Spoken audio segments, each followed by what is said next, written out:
मेरा नाम रीना है। मेरे पास करोड़ों की जायदाद थी। उसकी मैं अकेली वारिस थी। पापा ने मेरे लिए मिडिल क्लास फैमिली का रिश्ता ढूंढा ताकि लड़का मेरी रिस्पेक्ट करेगा। कुछ महीने बाद हमारी शादी हो गई। शादी के बाद मेरे पापा का बिजनेस मेरे पति ने संभाल लिया। एक दिन अचानक पति एक लेडीज़ को घर ले आया। मुझसे बोले यह मेरे फूफा की बेटी है, मेरी बहन। और रात को मैं उसके कमरे से अपने पति को निकलते देखती।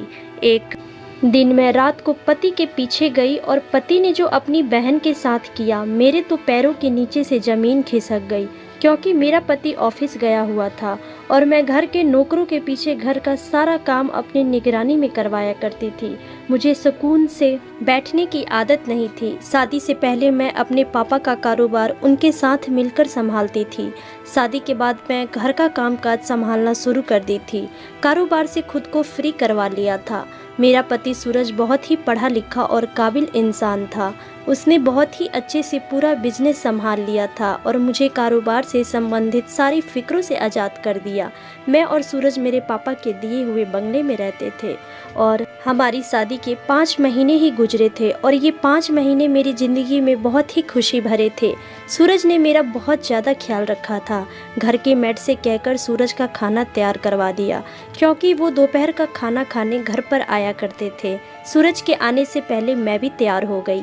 आज मैंने सोचा था कि सूरज को वापस ऑफिस नहीं जाने दूंगी, बल्कि उनके साथ कहीं शॉपिंग के लिए जाऊंगी।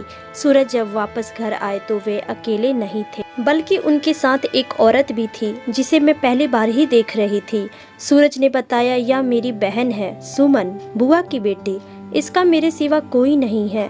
सूरज ने बताया, ससुराल सही ना मिलने पर अत्यंत दुखों का सामना कर रही थी, इसलिए मैं इसे अपने साथ अपने घर ले आया ताकि वह हमारे साथ यहाँ रह सके।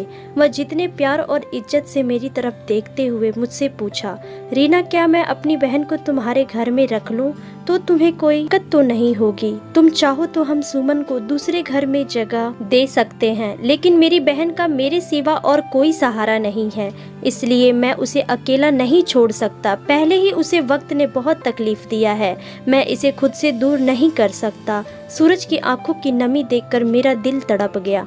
मैंने नाराजगी को जाहिर करते हुए कहा, आप यह कैसी बातें कर रहे हैं? आपकी बहन मेरी भी कुछ लगती है। भला मैं अपनी ननद को दूसरे मकान में क्यों जाने दूंगी? मेरा इतना बड़ा बंगला है, बहुत सारे कमरे खाली पड़े हैं, आप जो चाहे वो कमरा सुमन को दे सकते हैं। मेरी बात सुनकर सूरज का चेहरा खिल उठा। वो मेरे हाथ पकड़कर कहने लगे, रीना, मैं तुम्हारा एहसानमंद रहूंगा। मैंने सूरज से कहा, अगर आपने ऐसी बात कही तो मैं आपसे पूरी तरह नाराज हो जाऊंगी। मैंने आगे बैठकर सुमन को भी गले से लगाया और सूरज से कहा, आप इसे अपने कमरे में ले जाएं, मैं सबके लिए खाना लगाती हूँ। सूरज ने सुमन को हमारे बराबर वाले कमरे में जगह दे दी। अब मैंने सबके लिए खाना लगा दिया। थोड़ी ही देर में सूरज और सुमन खाने के लिए चले आए थे। मैं सूरज के बहन के बारे में कुछ भी नहीं जानती थी और ना ही शादी से लेकर आज तक सूरज ने अपनी किसी भी बहन के बारे में बताया था। सूरज की बहन बहुत ही मासूम और खूबसूरत थी। वह सर झुकाए खाना खा रही थी और मैं अंदर ही अंदर सोच रही थी, किस्मत ने बेचारी पर कैसा सितम ढाया है। थोड़ी देर बाद जब सूरज मेरे कमरे में आए तो मैंने उनसे पूछा कि आपने कभी भी मेरे से अपनी कोई भी बहन का जिक्र नहीं किया। आपकी बहन तो बहुत ही प्यारी है। आपने पहले मेरे से बताया होता तो मैं खुद जाकर ससुराल वालों से बात करती। सूरज कहने लगे, सुमन ने अपनी पसंद से शादी की थी और बुआ फूफा की मृत्यु से पहले ही सुमन के सारे रिश्ते खत्म कर लिए थे। कुछ दिन पहले ही मुझे पता चला। मैं सूरज के बहन के बारे में कुछ भी नहीं जानती थी और ना ही शादी से लेकर आज तक सूरज ने अपनी किसी भी बहन के बारे में बताया था। सूरज की बहन बहुत ही मासूम और खूबसूरत थी। वह सर झुकाए खाना खा रही थी और मैं अंदर ही अंदर सोच रही थी, किस्मत ने बेचारी पर कैसा सितम ढाया। मैं पापा की फैक्ट्री संभालती थी और पापा ऑफिस में बैठते थे। मेरा भी सूरज से कई बार मुलाकात हुई थी, लेकिन उस टाइम मुझे भी नहीं पता था कि सूरज मेरी ज़िंदगी के हमसफ़र बन जाएंगे। जब पापा की तबीयत खराब हो गई और पापा को लगा कि अब उन्हें मेरी शादी कर देनी चाहिए ताकि वह मुझे अपने घर में खुश देखकर सुकून हासिल कर सके, तब पापा मेरा रिश्ता देखना शुरू कर दिए। अपनी ही बराबरी में रिश्ता देखते ही देखते कुछ वक्त गुजर गया, लेकिन पापा को कोई लड़का समझ नहीं आया, क्योंकि हम बहुत ज़्यादा अमीर थे और हमारे जैसी फैमिलीज में ज़्यादातर लड़के पसंद की शादियाँ करते हैं या फिर गलत हरकतों में आ जाते। फिर न जाने क्यों एक दिन पापा ने अचानक सूरज को मेरे लिए चुन लिया। जब पापा ने मुझे सूरज के बारे में बताया तो मैं हैरान रह गई, क्योंकि वो किसी भी तरह से हमारी बराबरी का नहीं था। लेकिन पापा ने मुझे समझाया कि वह मिडिल क्लास फैमिली से है और बहुत शरीफ लड़का है। मुझे यकीन है कि वह तुम्हारी कद्र करेगा और कभी तुम्हारे साथ बुरा करने के बारे में नहीं सोचेगा। मैं चाहता हूँ कि तुम्हारी शादी ऐसे ही किसी इंसान से हो जो तुम्हारी कद्र करे। सूरज से अच्छा मुझे और कोई नहीं लगा जिससे मैं तुम्हारा रिश्ता तय कर सकूं। तुम मेरे करोड़ों की जायदाद की मालिक हो। सूरज एक समझदार और मेहनती इंसान है। मैंने उसे कंपनी में बहुत ही लगन के साथ काम करते हुए देखा है। पापा ने सूरज के बारे में जो कुछ भी पता किया था उसके मुताबिक उसके माता पिता की मृत्यु हो गई थी और वह अकेला ही अपने घर में रहता था। यह जानकर तो पापा और भी बेफिक्र हो गए कि उसके साथ तो कोई रिश्ता ही नहीं है, इसलिए इसका सारा वक्त और प्यार मेरे लिए होगा। एक दिन पापा ने वक्त देखकर मेरे और सूरज के रिश्ते की बात की तो वो हैरान रह गया। मैंने और सूरज ने 1-2 मुलाकातें की और हमारा रिश्ता पक्का हो गया और सूरज के कहने के मुताबिक पापा ने मेरी और सूरज की शादी करा दी। शादी के बाद मैं और सूरज पापा के दिए हुए बंगले में आकर रहने लगे। सूरज मेरा साथ पाकर बहुत खुश था और पापा की बात बिल्कुल सच साबित हुई। सूरज ने मेरा पहले ही दिन से इस तरह ख्याल रखना शुरू कर दिया कि मैं हैरान रह जाती। उसका बस चले तो वह मुझे जमीन पर कदम भी ना रखने देता। शादी के बाद वह कहने लगा, तुम घर में आराम करो, दफ्तर और काम की जिम्मेदारी तुम सब मुझ पर छोड़ दो, मैं पापा के साथ मिलकर सब कुछ संभाल लूँगा। मैं बहुत वक्त से पापा के साथ जिम्मेदारियां संभाल रही थी और अब थोड़ा सुकून चाहती थी और उसने मुझे सुकून दे खुश कर दिया। सूरज मेहनत से पापा के साथ मिलकर कारोबार संभालता था और मैं पूरी तरह घर गृहस्थी में लग गई। पापा पहले से ज़्यादा बीमार रहने लगे थे। उन्होंने भी सब कुछ सूरज को ही सौंप दिया। पापा कभी कभार दफ्तर का एक चक्कर लगा लिया करते थे और सूरज को काम करता देखकर बहुत खुश होते। सूरज ने हमारे कारोबार को बहुत बुलंदियों पर पहुंचा दिया था। दिन बहुत अच्छे से गुजर रहा था और मैं अपनी किस्मत पर बहुत खुश थी। जब सुमन हमारी जिंदगी में आई तो हम 2 से 3 हो गए। सूरज हमेशा की तरह ऑफिस चले जाते हैं और मैं घर के कामों के साथ साथ कभी कभार सुमन के कमरे में जाकर उससे भी बात कर लिया करती थी। सुमन बहुत ही कम बात करती, लेकिन मुझे उसकी आदत बहुत अच्छी लगती। मैं जब भी उसके कमरे में जाती हूँ खामोशी से मेरी बात सुनती रहती और कुछ न कहती। शायद हालात ने उसे बहुत ज़्यादा तकलीफ पहुँचाई थी और यह तकलीफ मुझे उसकी आंखों में दिखाई देती थी।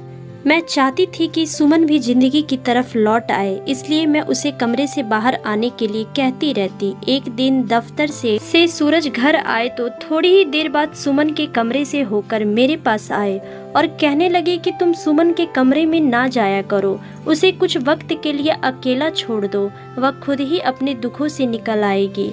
उसे किसी से भी अपने दुख के बारे में बात करना अच्छा नहीं लगता और तुम्हारे बार बार बात करने से वो परेशान हो गई है और यहाँ से जाने की बात करती है। यह सुनते ही मैं परेशान हो गई कि कहीं सूरज मुझे गलत ही ना समझ ले। इसलिए मैंने उनसे कहा, क्यों सुमन के कमरे में नहीं जाऊंगी, बस उसे जिंदगी की तरफ लौटता हुआ देखना चाहती थी। सूरज ने मेरा हाथ पकड़कर मुझसे कहा, मैं जानता हूँ रीना, तुम्हारे इरादे बहुत ही साफ होंगे, लेकिन इस वक्त वो अकेलापन चाहती है, इसलिए उसे अकेला रहने दो। मैंने सूरज से वादा किया कि मैं अब सुमन के कमरे में नहीं जाऊंगी और उसे कभी परेशान नहीं करूंगी। वैसे भी मेरे पास आजकल बहुत ही ज़्यादा काम रहता था। मैं रात को जल्दी सोती और सुबह देर से आँख खुलती थी। सूरज मेरे उठने से पहले ऑफिस जा चुके होते हैं और मैं बहुत कम वक्त में उनके लिए खाना तैयार करवाना होता और घर के काम काज भी देखने होते। हर वक्त मुझ पर थकान छाई रहने लगी और मुझसे घर के काम भी ठीक से नहीं होते थे, जबकि काम तो नौकर करते थे, बस सिर्फ नज़र रखती थी। मैं ज़्यादातर वक्त अपने कमरे में गुजारने लगी थी, क्योंकि थोड़ी देर में ही थक कर मैं चूर हो जाती। शादी में मैं अपनी पुरानी मेड को अपने साथ लाई थी और मुझे उस पर पूरा भरोसा था, इसलिए मैंने घर की जिम्मेदारियां उस पर सौंप दी और मैं आराम करती थी। कहीं भी बैठती वहीं सो जाती, जबकि पहले ऐसा नहीं था। मैं पापा के साथ दफ्तर संभालती, घर के काम काज भी संभालती, लेकिन मुझे पहले ऐसा थकान कभी नहीं हुआ। तबीयत इतनी अजीब रहने लगी कि मैं रात में कॉफ़ी पीना भी बंद कर दी थी, जबकि कॉफ़ी के बगैर मैं कभी सोती नहीं थी। जब मैंने अपनी तबीयत के बारे में सूरज से बताई तो सूरज कहने लगे मौसम बदल रहा है, शायद इसलिए तुम्हें ऐसा एहसास हो रहा है। अच्छा है तुम ज़्यादा आराम किया करो। वह इतनी मोहब्बत से मुझसे बात किया करते थे कि मैं सारी प्रॉब्लम भूल जाती और उनकी आंखों में देखने लगती। मैंने अब सुमन के कमरे में जाना बिल्कुल छोड़ दिया था। वह खाना भी अपने कमरे में अकेले ही खाती थी, इसलिए मुझे उसकी शक्ल भी दिखाई नहीं देती थी। सूरज ऑफिस से आने के बाद पहले सुमन के रूम में जाते और कुछ वक्त गुजार कर मेरे पास आते। मुझे उनका अपनी बहन को वक्त देने पर बिल्कुल भी ऐतराज़ नहीं था, लेकिन एक दिन अचानक रात को मुझे बहुत ज़ोर से प्यास लगी। आँख खुली तो मैंने सूरज को बिस्तर पर ना पाया। मैं हैरान हो गई, वह आधी रात को कहाँ गए हैं। जैसे ही उन्हें देखने के लिए मैं कमरे से बाहर निकली, मैंने सूरज को सुमन के कमरे से निकलते देखा। मैं हैरान थी, आधी रात को सूरज को सुमन के कमरे में क्या काम है। फिर मुझे लगा क्या पता शायद से सुमन को देखने के लिए गए हैं। मैंने सूरज को कुछ नहीं कहा और इससे पहले कि मेरी तरफ वो देखते मैं खुद ही वापस कमरे में आकर सोने के लिए लेट गई। ये सिलसिला चल निकला। अक्सर ही रात को मेरी आंखें खुलती और सूरज कमरे में नहीं होते। मुझे यह बात समझ में नहीं आती थी, सूरज को आधी रात में अपनी बहन के कमरे में जाना क्यों जरूरी है, जबकि ये ऑफिस से आते ही अपनी बहन के कमरे में जाते हैं। मुझे सूरज के बगैर दोबारा नींद नहीं लगती थी और जितनी देर वह कमरे से बाहर रहते थे मैं करवटें बदल बदल कर सोती। एक रात ऐसा हुआ, मेरी आंखें खुली, सूरज कमरे में मौजूद नहीं थे और मुझे नींद भी नहीं लग रही थी। सुमन से मुलाकात हुए भी काफ़ी दिन हो गए थे। मैंने सोचा मैं भी उन दोनों के साथ बैठ जाती हूँ, ननद तो मेरी भी लगेंगी। मैं अपने कमरे से निकलकर सुमन के दरवाजे पहुंची। दरवाज़ा पूरी तरह बंद था, लेकिन विंडो खुली हुई थी। मैं विंडो के पास गई। इस मंजर ने मेरे होश उड़ाकर रख दिए। मेरे पैरों तले जमीन खिसक गई। अपनी बहन के साथ सूरज आधी रात को ये भी कर सकते हैं। मेरे लिए अपने कदमों पे रहना मुश्किल हो गया था। अंदर से आती आवाज़ों ने मेरे बोलने की ताकत भी छीन ली थी। सूरज सुमन को सीने से लगाए लेटे थे और उसे प्यार कर रहे थे, पर ऐसी मोहब्बत एक भाई बहन के बीच किसी भी सूरत में नहीं हो सकती। मैंने उन्हें जिस हालात में देखा वो लफ्ज़ों में बयां करना मुश्किल है, लेकिन सूरज और सुमन के बातों ने तो मेरे कदमों तले जमीन निकाल दी। उनके रिश्ते की हकीकत पूरी तरह निकलकर मेरे सामने आ गई थी। सुमन कह रही थी, और कितने दिन हम भाई बहन का ड्रामा करते रहेंगे और मैं अपने ही सौतन को अपनी आंखों के सामने बर्दाश्त करती रहूंगी। मैं जब भी रीना को देखती हूँ मेरा खून खौल उठता है। हम उसे अपनी ज़िंदगी से निकाल फेंकना चाहिए। और सूरज सुमन से कह रहा था, इसलिए मैंने तुम्हें उसे तुम्हारे कमरे में आने से मना किया है।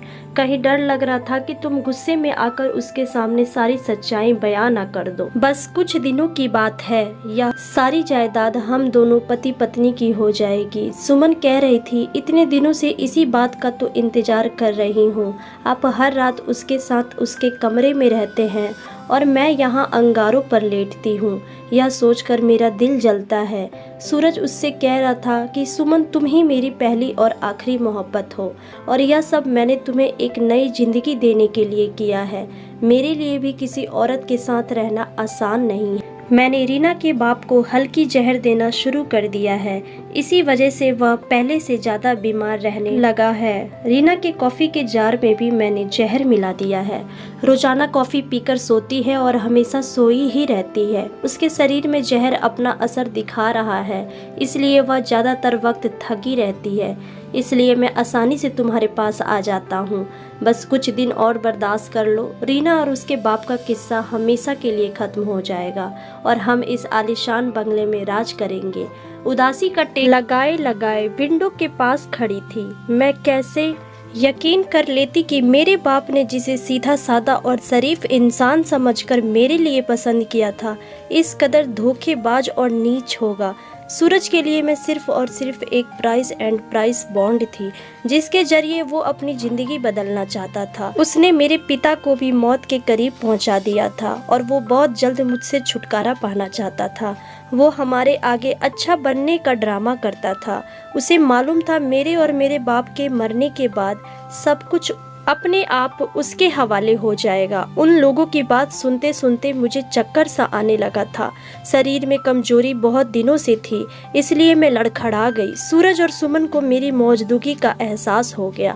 जैसे ही उनकी नज़र मुझ पर पड़ी, उनके चेहरे का रंग बदल गया। सूरज को इस बात का तो पता ही नहीं था कि पिछले मैं कई दिनों से कॉफ़ी नहीं पी रही थी, इसलिए शायद रात को मुझे नींद नहीं आती थी। हाँ, मैं सुबह के टाइम कॉफ़ी पीती थी और पूरे दिन नशे में रहती थी। सूरज घबरा गया, कहने लगा, रीना तुम यहाँ क्या कर रही हो? शायद तुम नींद के नशे में आ गई होगी। मैं यहाँ सुमन को देखने आया था। सूरज को महसूस नहीं हुआ कि मैंने उन दोनों की बातें सुन ली है। यह सही वक्त नहीं था कि मैं सूरज को सच्चाई बताती कि मैं उसकी सच्चाई जान गई हूँ, इसलिए मैंने झूठ का सहारा लिया। मैंने सूरज से कहा, शायद मैं नींद में आ गई हूँ। सूरज मेरे साथ मेरे कमरे में लौट आया। सारी रात मैंने अपने आंसुओं को रोक के रखा था और दिल को समझा कर रखा था। मैं सूरज से बहुत ज्यादा मोहब्बत करने लगी थी। मैंने दिल से उसे अपना माना था, लेकिन उसने मुझे धोखा दिया। सुबह सूरज ऑफिस के लिए निकल गया। मैंने पापा के करीबी दोस्त को फोन किया।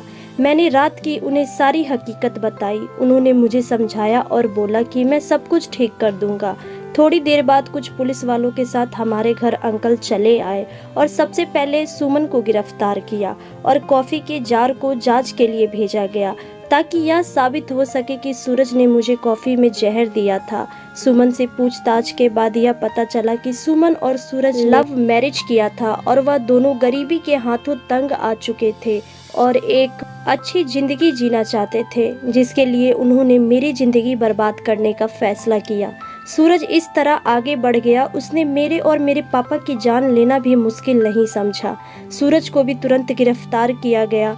मैंने अपने पापा का इलाज करवाना शुरू कर दिया। सुमन और सूरज जेल की सलाखों के पीछे थे, जो अपने लालच का अंजाम भुगत रहे थे। मैंने और पापा ने नए सिरे से कारोबार को देखना शुरू कर दिया और हम सब अपनी जिंदगी में आगे बढ़ गए। दोस्तों, उम्मीद करती हूँ यह कहानी आपको अच्छी लगी होगी। इस कहानी पर आपकी क्या राय है, हमें कमेंट में ज़रूर बताएं। कहानी पसंद आई हो तो वीडियो को लाइक शेयर करना बिल्कुल भी ना भूलें। चैनल पर नए हैं तो चैनल को सब्सक्राइब जरूर करें। धन्यवाद।